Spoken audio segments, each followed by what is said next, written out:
And that is critical. If you're an athlete that changes direction, soccer, hockey, lacrosse, basketball, March Madness is on right now. I was watching last night. Every guy just, all they did is move in and out of the frontal plane. It was crazy. Football, MMA, it just goes on and on. If you can't move it in and out of that frontal plane, controlling concentrically and eccentrically, you're in trouble as an athlete.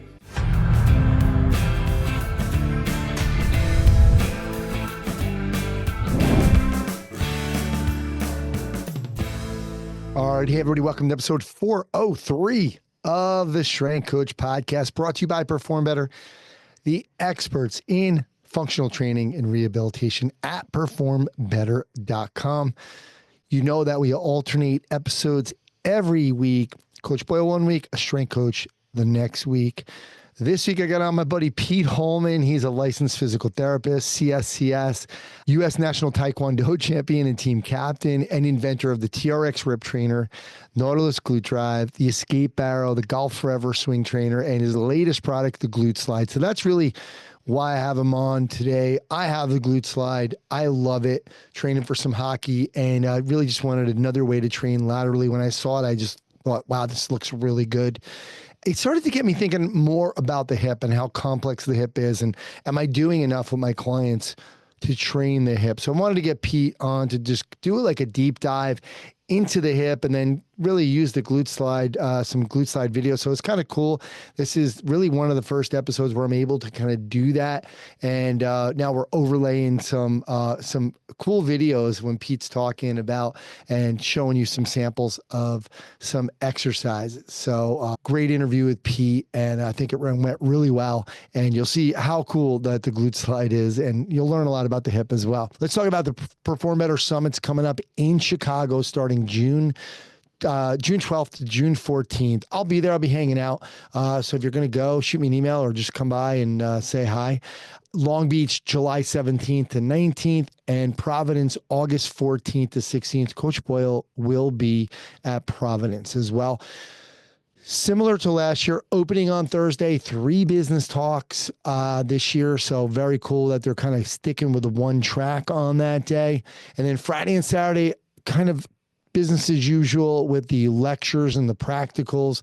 The only thing that's different, and they started this last year, is that they've added a networking room. So they have 2 lectures, 2 practicals, and a networking room. There'll be 2 or 3 presenters in each networking room every time, and you can go hang out with the presenter. Just talk to him, ask him questions, just say hi.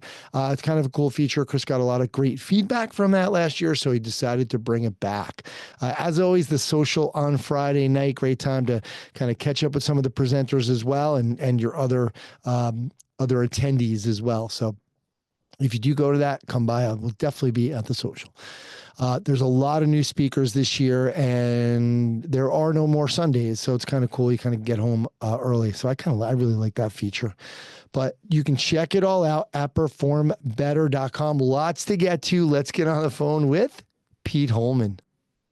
All right, guys. So we got Pete Holman, licensed physical therapist, certified strength and conditioning specialist, U.S. National Taekwondo champion, team captain. What he didn't put in his bio, he was an IDEA National Personal Trainer of the Year. He's the inventor of the TRX Rip Trainer, the Nautilus Glute Drive, the Escape Barrel, the Golf Forever Swing. I use that product almost every day in my training.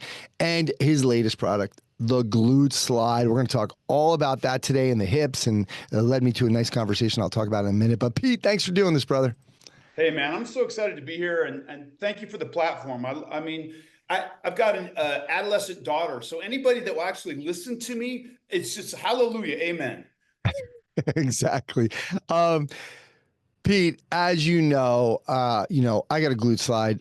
I love it. I've been training for an event that I'm going in April. So you and I were talking about this in January. And so I've been doing it for a couple months. What it really got me thinking about, Pete, was the complexity of the hip. And there's 21 muscles, or give or take a few, depending on who you talk to, I guess, that cross the hip, right? There's a wide range of movements. We've got flexion, extension, abduction, adduction, rotation of the hip. And then I started looking at it more. Maybe I'm thinking, look, am I doing enough with my clients to protect my clients? And that's a big reason why I called you to come on. Also, inventing something. Last time we had you on, we talked all about the invention process. And we were always saying, like, in order to be successful, which all of your products have been hugely successful, there has to be a need in the industry. You can't just be like, hey, this was good for me, and I think everyone's going to do it. But we're going to relate a lot of this stuff with some of the glute slide stuff, but let's talk about frontal plane. There's not enough options in the frontal plane. Working with my clients, and I started to think, like, what are some things I can do? So I want you to expand on this. We focus so much on sagittal. We have to really focus, start to add those other things, which I always did, but you run out of options. So just expand on this.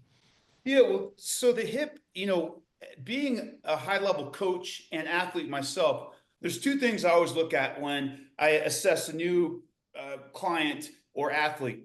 And the first thing is their feet. Like, if you can't move your feet, you're cooked, right? So I'm a big foot guy, like, Taekwondo, martial arts, MMA, it's hockey. Like, look at these guys. I'm out in Denver. We got this guy, Makar. The guy skates. It's unbelievable watching these guys skate in the speed, but it starts with the feet. The second thing I look at is the hips, right? Because the hips tell you a lot about the athlete. Can they get in position? Can they maintain position? Can they come in and out of the multiple planes of motion? By the way, the hip also has something called circumduction. And you guys probably know this, but it's one of, I think, three joints. Like, your shoulder circumducts. It's a 360-degree, basically, range of motion. Your thumb kind of does it, and your hip can completely circumduct. And there's a reason for that, because it's critical in human movement. One thing I see often is just the sagittal plane dominance. And part of it's because we still have a focus on strength. Listen, strength is huge. There's no arguing that. I'm a big strength guy. However, I'm a function guy. I'm a speed guy. I'm a performance guy more than I'm just a strength guy. I don't care how much you squat or deadlift. I mean, how much do you think Kevin Durant squats? Like, who cares? Right? Now, granted, Saquon Barkley, the dude needs to move some weight. He's, but you got to understand the athlete and what they're trying to accomplish. But the hip, man, if you're not looking at some of the different planes of motion, and not just stability. So, for instance, Bulgarian split squat, great exercise. Unilateral. I know Boyle loves this stuff, this unilateral training. It's amazing. You have to stabilize in the frontal and even a little bit in the transverse plane, but it's more of a stability component. When do we actually move and train the frontal plane of motion? And that's one of the reasons I created the glute slide, is because you can train concentric and eccentric in the frontal plane. And that is critical. If you're an athlete that changes direction, okay, so soccer, hockey, lacrosse, basketball, March Madness is on right now. I was watching last night. I mean, every guy all they did is move in and out of the frontal plane. It was crazy. Football, MMA, it just goes on and on. If you can't move it in and out of that frontal plane, controlling concentrically and eccentrically, you're in trouble as an athlete. And so how are you training for that in the gym? Are you doing enough? Are you doing something to supplement your deadlifts, your RDLs, your Bulgarian split squat? Any change of elevation is great, but can we add change of elevation with maybe frontal plane? And then if you get into rotation, now we're really talking, and I'm sure we'll talk about your Anthony Rena oblique slide, which is a move that Anthony invented on the glute slide. I was so thankful for this. Where he kind of adds some external rotation, and we can talk about that later. But man, frontal plane, get after it. Pete, let's actually stay on that, because I have a question for you on that, the rotational piece and the Anthony Rena, what I call the hockey slide. So instead of just having the feet pointing, straight ahead and doing almost like, kicking that right leg out in the frontal plane and getting that work in, I had tilted my left foot. So my left foot is on the platform, and I'm going to show it on a video right now. My left foot's on the platform. So I kind of was trying to mimic a little bit more of that hockey stride, right? So can you talk to me about, like, this is not only frontal plane. I mean, I am getting some rotational movements with this, right? Yeah. So one thing that people don't realize is if you take a deep dive into the hip, and everything starts with anatomy and origin and insertion, and thus kinematics or biomechanics. So if you look at, there's something called the deep six. And a lot of you probably know this. Some of you haven't studied anatomy for a while. So just quickly, the deep six are external rotators deep in the hip. So you got the gemelluli group, the obturator group. There's internus and externus, gemelluli, superior and inferior. You've got the piriformis, and you've got the quadratus femoris. That's 6 muscles that all they do is externally rotate the hip. Now you add in the posterior fibers of the gluteus medius. That's 7. Then the glute max, I know that's an extender, but it's an external rotator also. Now we got 8 muscles that externally rotate the hip. I'm not good at math, but that seems like a pretty big deal to me. I didn't design the system, but there's a reason there's 8 muscles that help externally rotate that hip, because that's a pretty darn important movement pattern to understand and control. And all you have to do is, baseball's starting, and I love sports. I don't care what sport it is. I will watch any sport. So I'm watching baseball, and the guy's on first base, and he gets ready to steal for second base. What's the first move? He loads that trailing leg. He drives from flexion. He's triple flexion. He drives into extension and rotates towards second base. Well, there you go. Extension, abduction, and external rotation. And that's the move that you kind of patented on the glute slide, that hockey slide, where you're opening up the hips and you're introducing an external rotary component to extension and abduction. That is how the hip is designed to function. And if you're not doing something to replicate that and to build strength and explosiveness and power in the gym, you might be missing a component to your client's athleticism. Yeah, one thing too that I noticed, I didn't think this was going to happen, was so you have a like a platform on the glute slide, and then there's a what am I thinking of? The handles, right? So there's handles, right? Yeah. And a lot of times you can either lean on it or hold the handles, etc. What I did a few times, what I'll do in every set is I'll lower the resistance, and I won't touch anything. My leg that's not quote unquote working is on fire. So I'm working so much stability in that leg.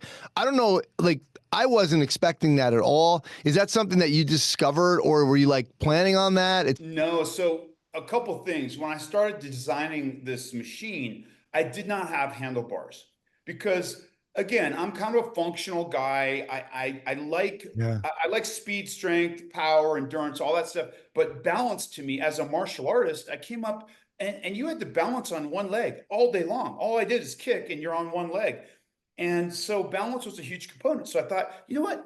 Screw these people. I'm not giving them handlebars. I want them Yeah. to have balance and support, or no support, no stability, kind of almost like a labile surface as you start moving.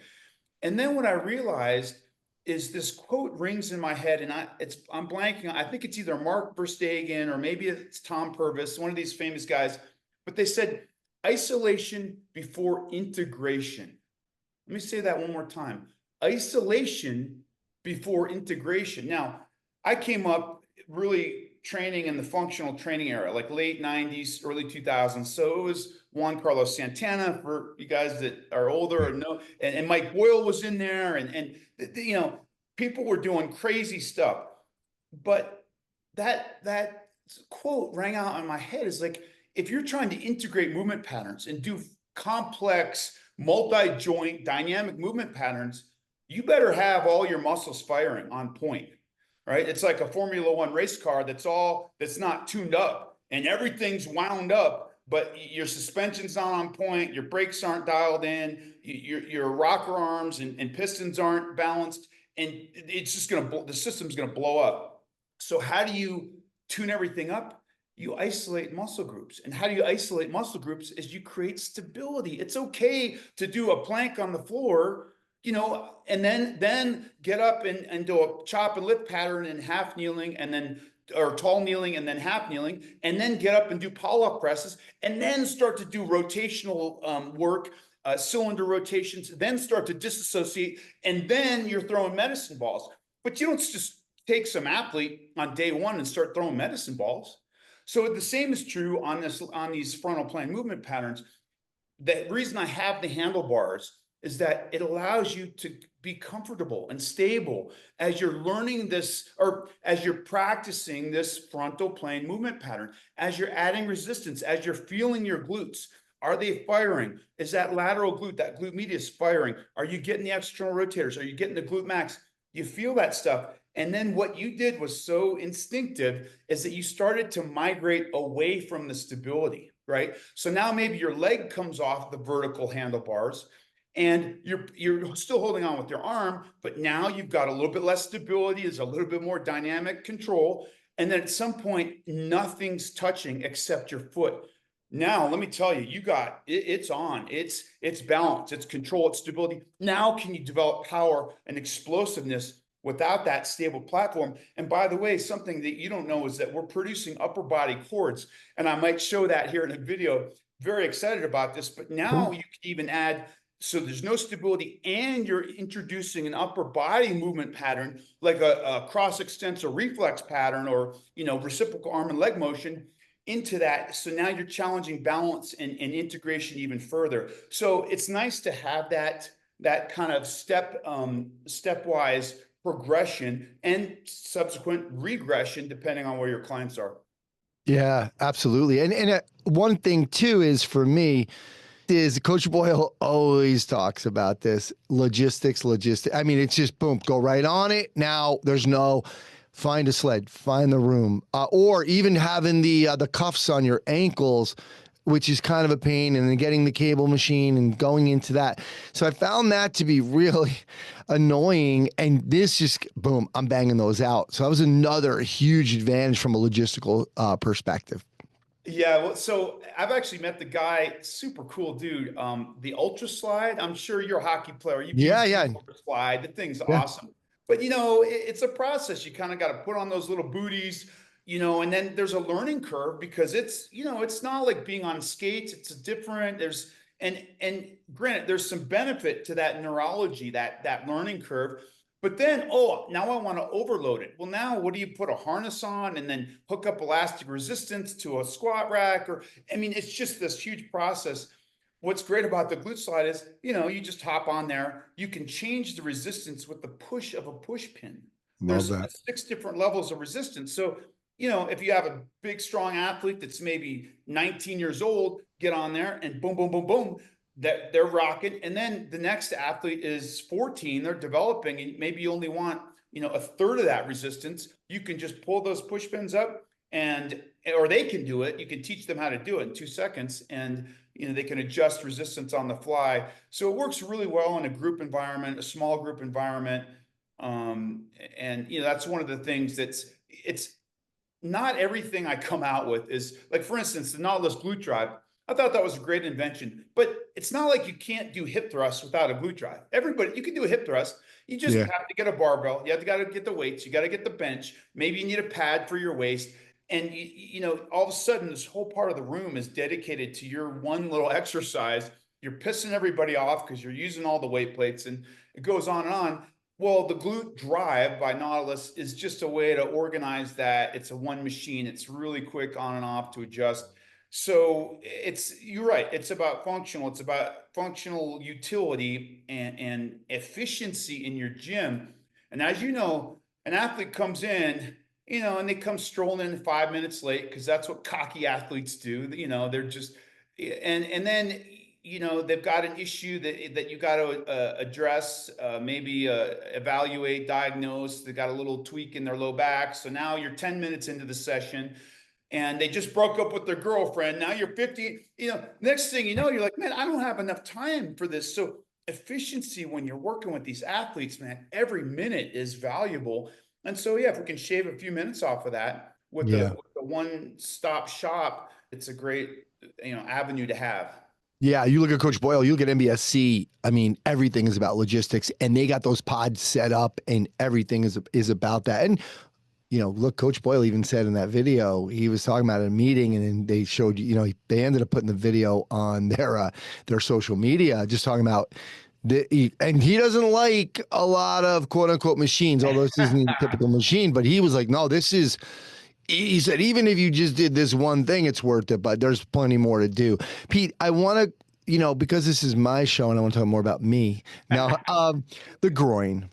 Okay, I was talking earlier. That was a big concern of mine. It's what sort of got me into like thinking more about the hip, and then the glute slide comes along. I'm like, oh my god, I got it, and now I'm like, wow, I really need to get more into this. But can you just expand on the groin? You were talking earlier about some of those muscles and how important it is to really, because there's so many things that if you talk about even adults, we don't really do enough. I'm thinking about other trainers. I'm thinking about my history, other trainers, like looking at them and when I'm in the gym with them, and no one's really doing any extensive work on that. And Coach Boyle that's why I was asking him about it when I was having problems in the fall. Can you just expand on the groin and some of the things that you're doing for it? I didn't, I'm a physical therapist. I'm pretty sharp at anatomy and biomechanics, but I didn't really realize the role that the groin plays, the adductor muscles play, and even flexion and extension of the hip. That was something Mike Boyle taught me. He said, all my hockey players, I do front walking lunges and rear lunges because the adductors are super important in hockey, and they have a function, when your hip is actually flexed and you come back to neutral, they function in extension.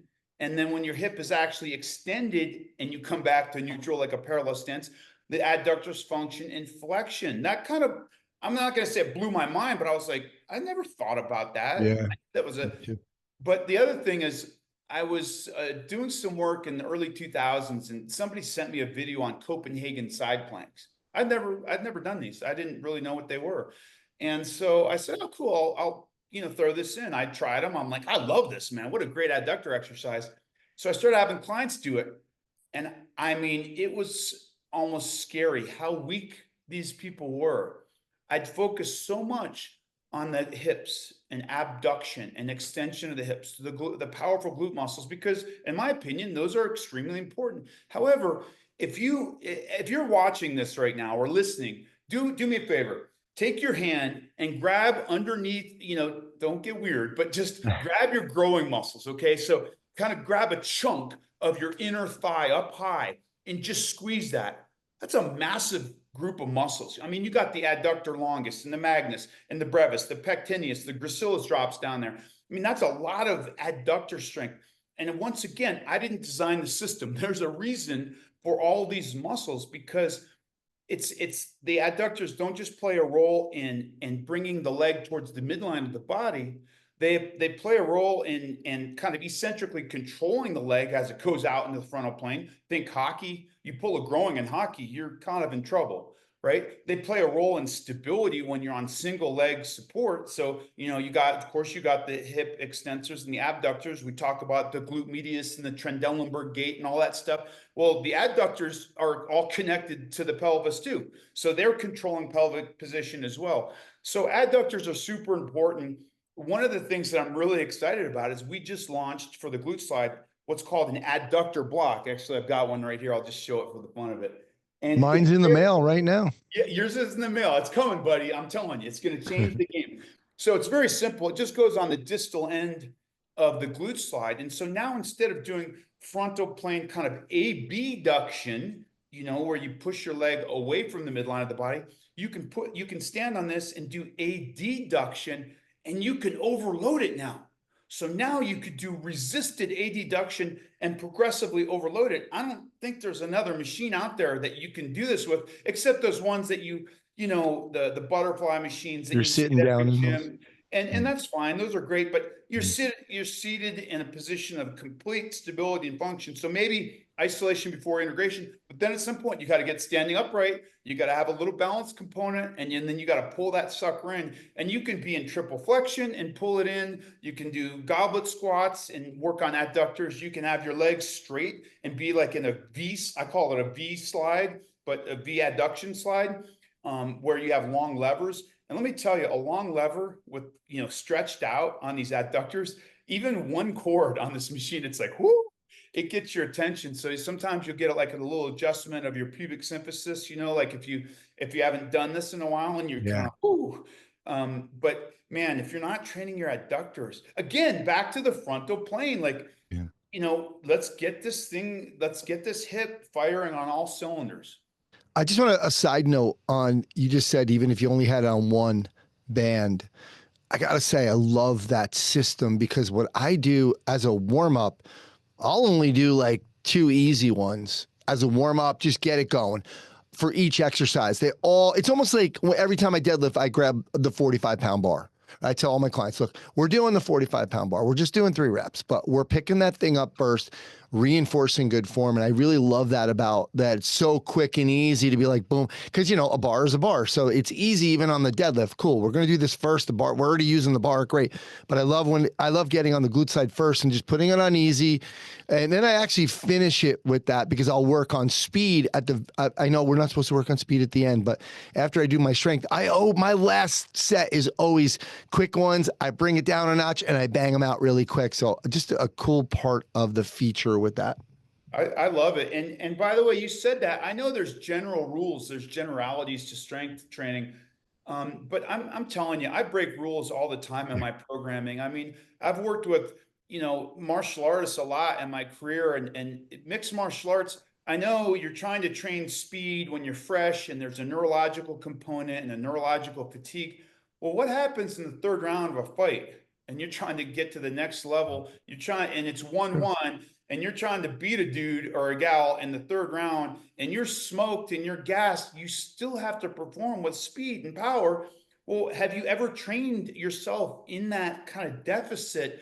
I'm not saying you do it all the time, because you're going to be, it's not a smart system, but every once in a while during a training block, you better tap into that energy system when it's not really there, and when you're already kind of alactate, and you're like, you got to figure out how to move with some speed and power, even in the absence of a lot of ATP and that energy system. So I kind of disagree with what you're saying. I like what you're doing Yeah. at the end, like a little gasser set, big deal. Yeah, and look, again, once you know the rules, you can break the rules, right? And also when you have an elite, super elite 58-year-old hockey player like myself, you could do whatever you Oh, want. dude, I Pete, love the cockiness, man. Pete, I want to talk a little bit about, not only a little bit, I want to get into this here, because we were just talking about sports, right? So it's a good segue. Power.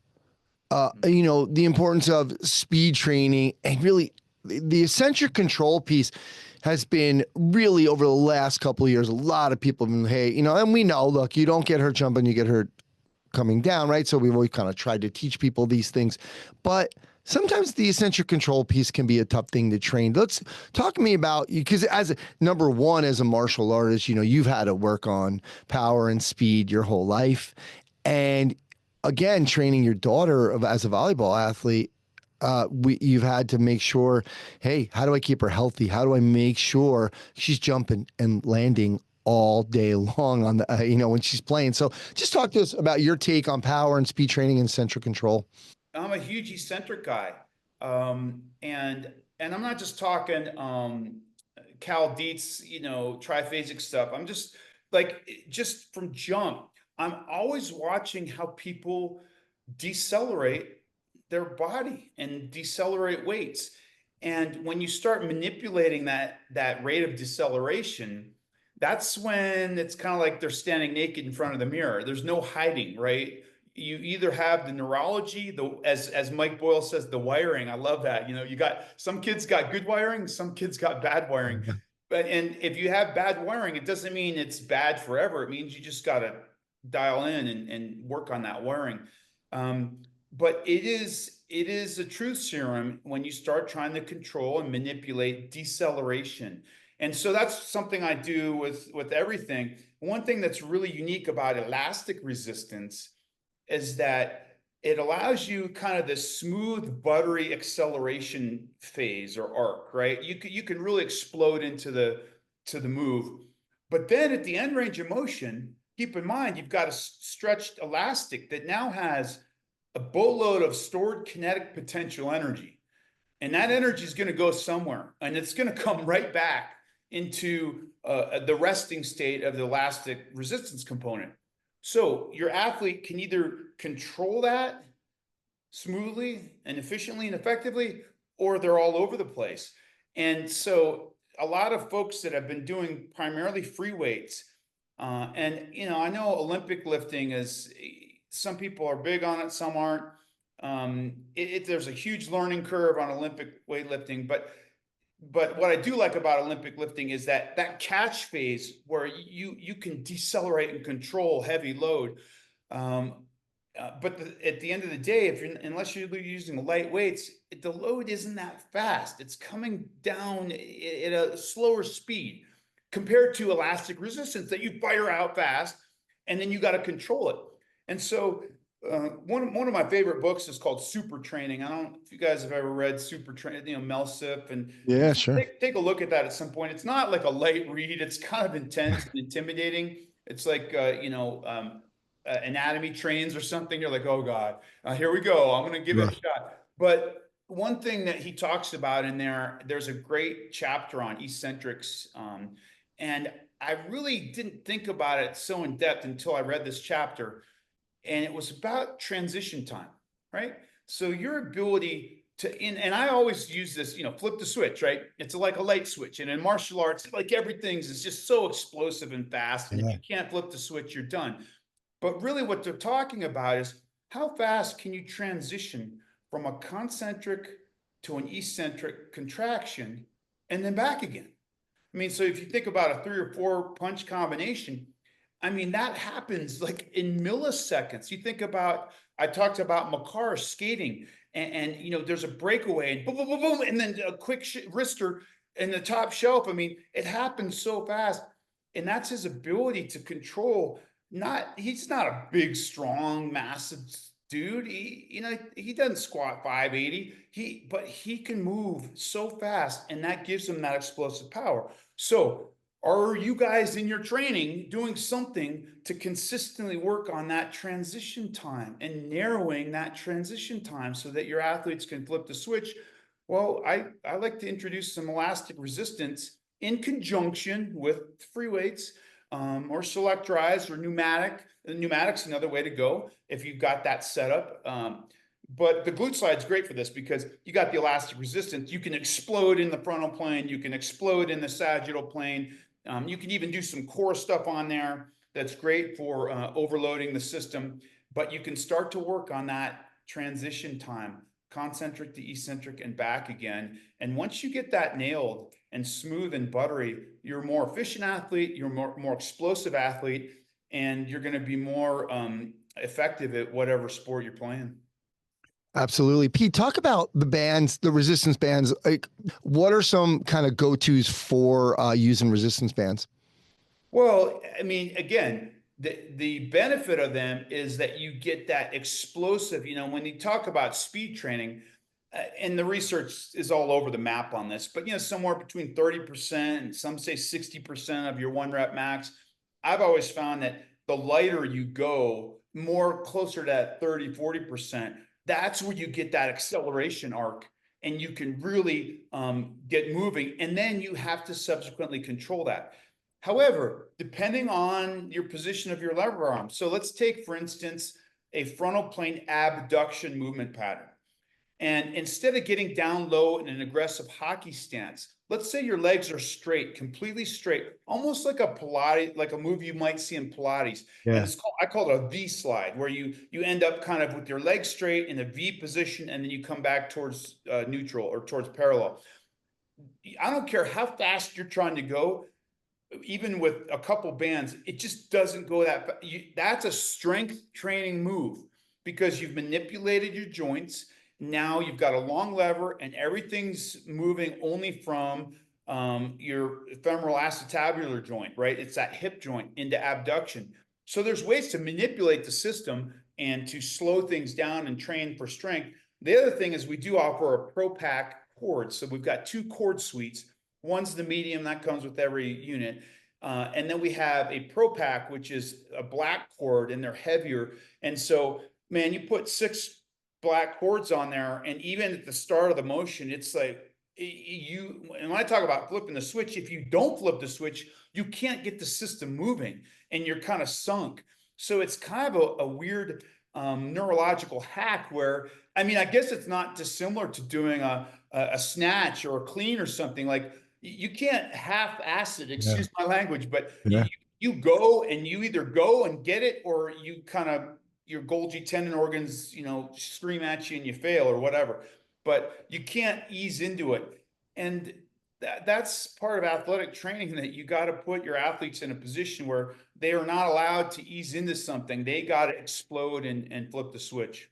Yeah, I like that. The Pro Pack is no joke because it comes in the regular bands, and so that's how I started. And then I started putting some of the black ones on the Pro Pack, and I was like, whoa, I'm not putting all 6 of them on right now because it's pretty brutal. But Pete, I just want to go over a little bit. I know we did this on a couple of years ago when I had you on, but when you're looking at what made you invent this. I know you're an inventor, so like your eyes are open. It's like when, I forget what it's called, but you buy a red car. Like for example, my wife and I just bought a new car, and we have a 2010 Subaru. We're not car people, but I was like, all right, it's time, for that second car. If I could be on a bicycle the whole time, I would. I like to walk everywhere.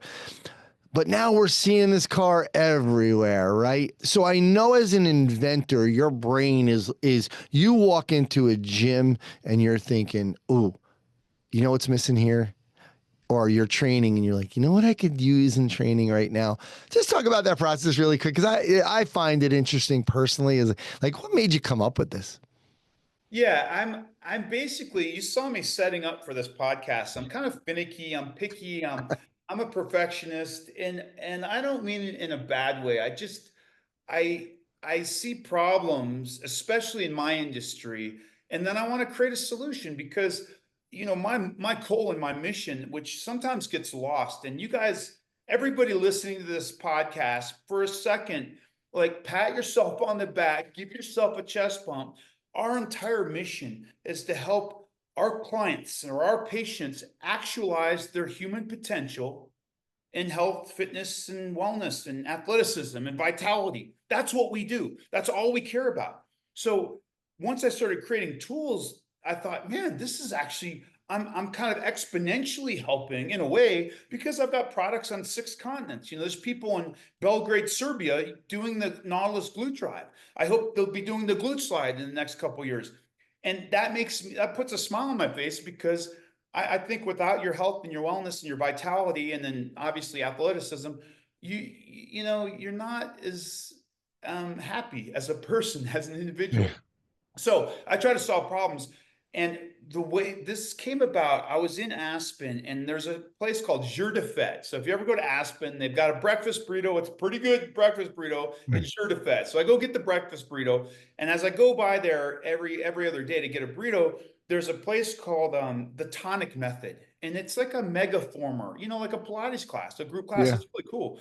And it's always packed in there. And every time I walk by there, first of all, it's all ladies. So I try not to be too creepy as I walk by, but I'm interested because I'm a health guy. I'm a fitness guy, Yeah. right? It's clinical, folks. Come on, keep your minds right. No, But it's all women. And every time, Anthony, I walk by, they're doing either a rear kickback on that Pilates megaformer, or they're doing a side kick out. I mean, like 80% of the time I walk by, I'm like, there's no way. So it intrigued me. And at one point I kind of walked in the door and I said, hey, I'm just checking it out. I want to see what you guys are doing in here. And I noticed as they're doing this, they're in socks, number one. So, I mean, you don't have a lot of traction. Now, I'm not saying barefoot training is great, but socks on a vinyl, upholstered yeah. machine, it's like, how do you get any traction? How do you have any stability? Then there's nothing to hold on to. So they're doing exercises, presumably to strengthen the glutes. How much strength are they really getting? Because they can't push out with any force. There's no foot wedge to push into. They're in socks. There's nothing to hold on to balance with. So, maybe they're getting a good balance exercise. Maybe they're getting a little core activation. Maybe their base leg, their stabilizing leg is getting some good stabilizing strength and conditioning. But I thought, this is not how you train the glutes. And I just thought to myself, gosh, why wouldn't they have handlebars? Why wouldn't they have a foot wedge to push against? And I created a prototype. I literally made it out of wood. I went down to Carbondale to this fabricator that I've used before. And I said, hey, I just want to play around with something and see if it works, you know? And so we put together this shoddy kind of plywood, had some old cords on there. And I put like I made a foot wedge, just cut a block of wood out and made this push pins because I thought it'd be cool if you could change the resistance. In Pilates, when you get off, to change the resistance, if you've never done Pilates, you have to kind of get off the machine. You have to pull a spring and kind of take it off of a J hook, and then or add one to increase or decrease the resistance. It's not very efficient. So I thought, man, if you could have a push pin mechanism that would change the resistance on the fly, well, that'd be pretty slick. You wouldn't even have to get off the machine. And so I started playing with this. And like I always do, I make one prototype and I try it. And it either feels terrible and I'm like, I don't know, this isn't a good idea. Or usually I'm like, dang, this feels pretty good. Yeah. This is pretty sick. Like I could see, and then instantly for me, I'm a speed guy. So I instantly started doing kind of like the Anthony Renna slide and just going laterally and exploding out. And when I started doing that, I kind of had a twinkle in my eye. I said, you know what, this might work. So, you know, and then 5 years later, Anthony, that's the thing is people come to me all the time. It's like, hey, I got a product. It's going to be great. You know, how should I get this out there? And it's like, well, put a second mortgage on your house, kiss your wife goodbye because you'll never see her again, and become in financial debt for the next 5 years, and you too can launch your product. Yeah. Before I let you go, I just want to tell everybody what we're going to be doing over the next bunch of episodes too. Now, today, if you're watching it on video, we've overlaid some of when Pete was talking about the exercise. We're going to put the videos there. We're going to launch like a little series here, 4 to 6 episodes of Pete kind of going over some of the things you can do on the glute side. Cause I want you guys to see that. And we're going to make them short, 30 to 60 seconds. Pete's going to come on. Hey guys, what's up? Boom. Show you the exercise, show you some things, show you some of the benefits, talk about some of the benefits of that exercise. And we'll do like a nice little series on that coming up over the next really 4 to 6 on every episode. So just want to remind everybody that, you know, we're going to show you some stuff. And Pete, where can they find the glute side? Yeah, so it's gluteslide.com is our website. There's kind of a page called performance that might be more applicable to your clientele. Yeah. And it's got some cool kinematic workups, and it's really a slick page. So check out the performance page. There's also an exercise library where you can get an idea of some of the exercises. Keep in mind, this is marketed towards, it's kind of a funny story. In marketing, you have to be nimble. And so we started out, and again, this came from Pilates. I kind of was thinking Pilates, but I'm an athlete and so now I'm thinking ultra slide and explosive lateral movement patterns. But the marketing people kind of said, ooh, glute training is hot. You know, consumer market's hot. Yeah. Females that are really trying to get toned up for the summer is hot. So some of the marketing kind of shifted towards that. And what we found is that our sales were all to sports performance centers, personal training boutique studios, consumer garage gyms that are tricked out with Rogue and Rep Fitness and it's just kind of like, wait a minute, this really is a sports performance tool. And so I got really excited. And I don't know if you can hear it in my voice. This is like, it's such a cool product for under $1,000 to have something like this to, be a supplement to what you're already doing. This is not the panacea. This is a supplement to maybe hit some of those frontal plane movements. And there's some great core stuff on here too, which maybe we'll show you in the weeks to come. But just a great supplement. Check us out, gluteslide.com. And then I'm on Instagram at Pete Holman 1, the number 1. And, Glute Slide on Instagram. So you can find us and check us out and hit me up if you got any questions or you want to walk through a demo face to face. I'm happy to do that. Very cool, Pete. Thank you for doing this, taking some time out, just kind of going over a lot of the different stuff, the hip stuff. The glute drive really kind of got my brain thinking about how complex the hip is, and I wanted to get you on to kind of really go over some of your thought process with the glute slide and how it relates to the hip and where all this stuff comes from. So I appreciate you, brother. Love your enthusiasm as always. And we will over the next 6 weeks, we're gonna, really 6 episodes. We're gonna keep you on and talk about some of the things you can do with the glute slide. Thanks for having me, Coach. Get after it, everybody. Let's go.